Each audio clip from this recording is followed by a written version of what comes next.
Welcome to the Bambanani series. Every child has a right to quality education, and teaching inclusively can contribute to achieving that goal. This series of videos illustrates how teachers are teaching inclusively in South African classrooms. The videos focus on teaching numeracy and literacy in the foundation and intermediate phases. To support participation and learning by all learners, the teachers in the clips differentiate their teaching methodologies, content and assessment strategies, and classroom environment. Let's join hands to teach every child.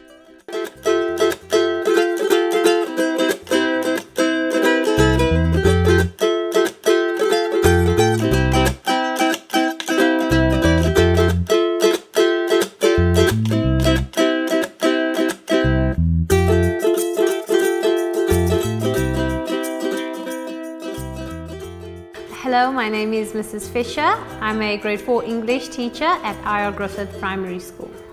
Good morning, boys and girls. Good morning, Miss Fisher. Okay, so we have a very exciting lesson planned today. But before we start with that lesson, I'd like you to close your eyes. So I started off the lesson with an icebreaker. My icebreaker was the learners using their imagination. So they closed their eyes, I asked them to close their eyes and imagine a world without sun. Imagine a world where there is no sun. So as you're imagining this, I just want you to compare it with your day-to-day. What are you missing out? Can you imagine such a world? I'm going to go to one or two of you and ask you what's happening in your mind with no sun. Chloe, I'd like you to tell us, what do you see? It's very dark and depressing.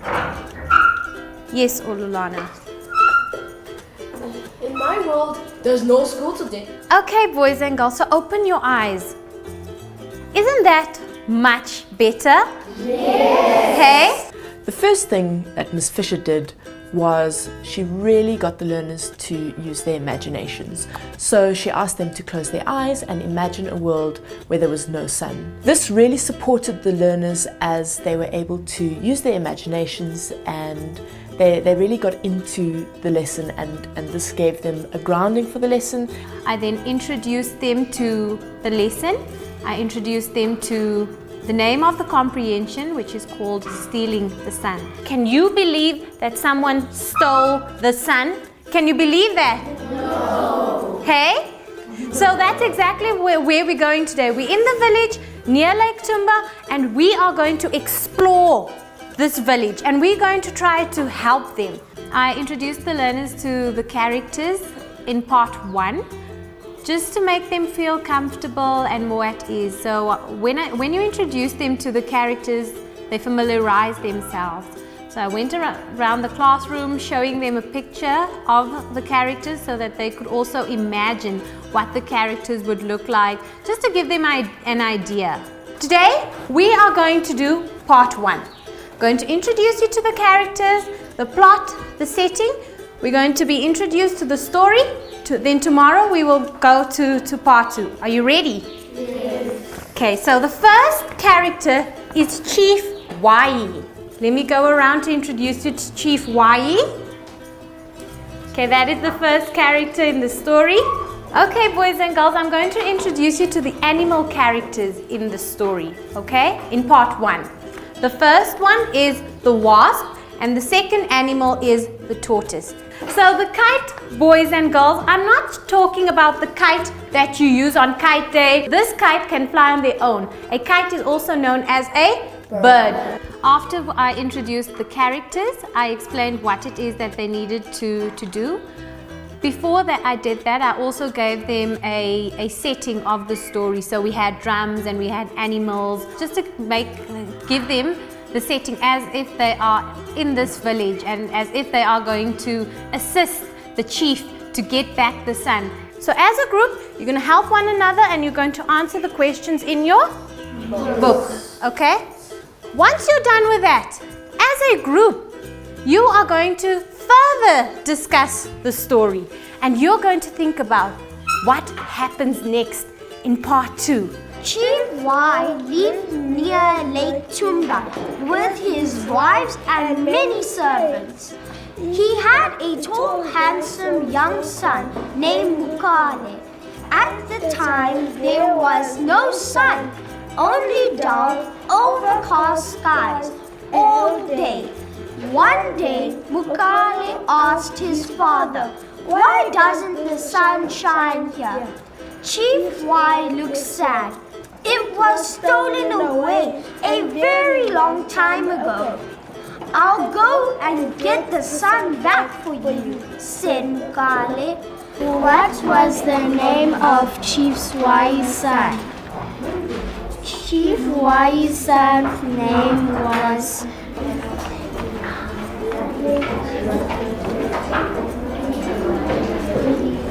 He had a tall, handsome young son named Kuru.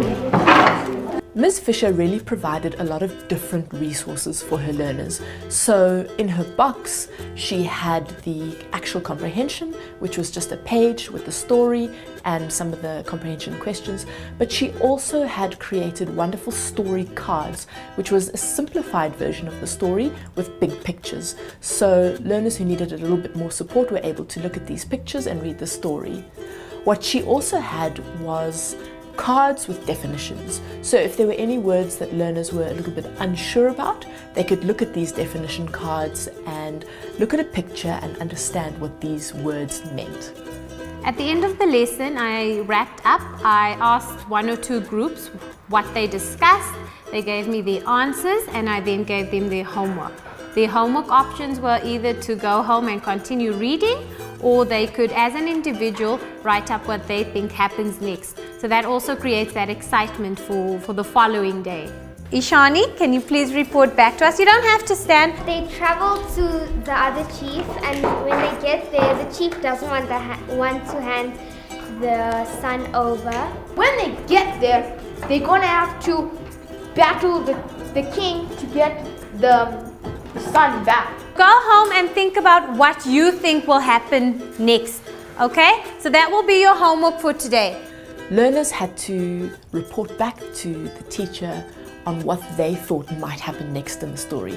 And this is a great way of stimulating original thought and creativity by the learners. And she then went on to give homework pertaining to what happens next in the story. The differentiated homework is to assist all types of learners on all different levels. So they will have the one group of learners can go home and reread the story so that they can come the next day and be on the same level as the other learners. So if they missed any story elements, they don't have to feel bad because they still have time to catch up. Ms. Fisher also circulated around the class quite a lot during the time when the learners were reading the story. So this really helped to support weaker learners. She was able to give weaker learners individualized attention, and she also encouraged some of the stronger learners to go deeper into the questions.